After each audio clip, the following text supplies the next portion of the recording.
And now, speaking of trees, these tiny trees, were donated by Whispering Pines Tree Farm for our tiny tree trimming throwdown with 3 of our favorite creative people. Kim Geiser, she's our thrifty crafter.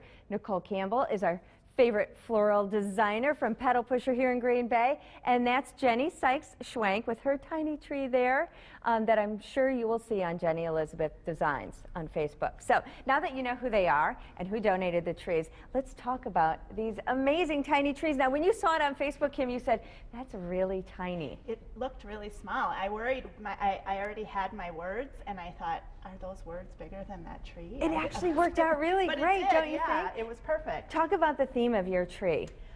Well, I love vintage, so I used a lot of vintage elements, and then I loved the idea of butterflies in the winter. It's just, it doesn't make sense, so it's fun. It's whimsical. Yes, so then I love the live, love, laugh. And you just got these at the craft store. They were already like that, and then you embellished. I did. How did you do that? The paper flowers we had done those a while ago from Pinterest that we saw the idea. You just cut a circle and you basically cut a spiral out of that and wind it up, and it makes these rosettes. So cute. Used my butterfly punch and just used some paper I had lying around.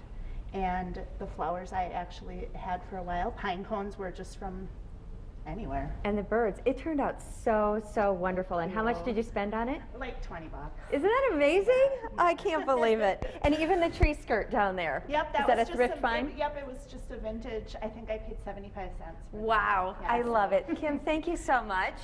Now, moving over to our floral designer who, I just love this idea.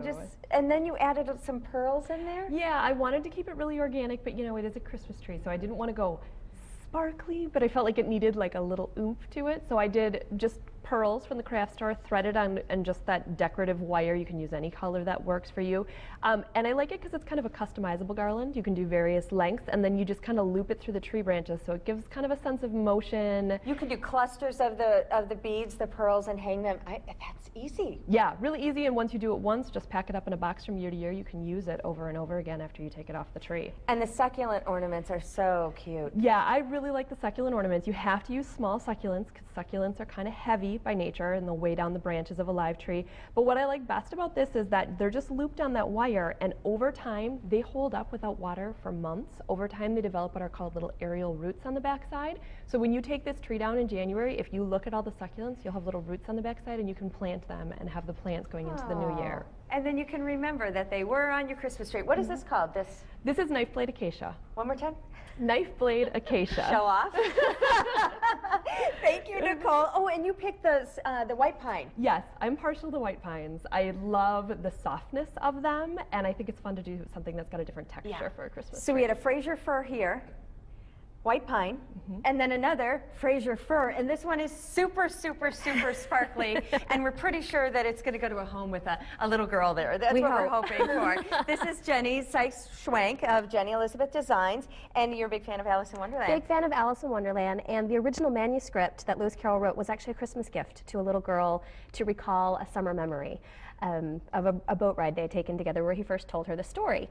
So I just thought, if I was a little girl and I had a tree all over again, this is exactly what I would want. It's my favorite story, and there's tons and tons of little surprises that are specific to the book within the tree. Yeah, and we have shown a few of them, like the cup and saucer on there, and the cards, the little playing cards. I took regular playing cards, painted them pink just to kind of pop with the color a little bit more, put a little heart trinket on each one of those. There's also the pocket watch from the White Rabbit on the tree. Oh, so cute. You just keep looking. I created an altered book to sort of carry through the theme. Of course, the Mad Hatter's hat. One will have to find the Cheshire Cat hiding somewhere in the tree. It's going to be so fun for the family that gets this one too, but all 3 of them. Thank you so much to Kim and Nichole and Jennie. These trees are going to be donated to families of Desert War veterans for a thank you for their service and their sacrifice. So thank you all. Super fun. I love having you here, and we'll take pictures and you can explore the trees a little bit more on Facebook and online, fox11online.com. Click on Good Day Wisconsin. We'll be right back. No, we won't. Pete, I almost forgot about you. Don't forget about me, but boy, I was intrigued too. I was really watching this great stuff. And they're all so different, aren't they? They're so great. And they did it over, what, 2 hours, hour and a half? Yeah. Wow. really nice stuff.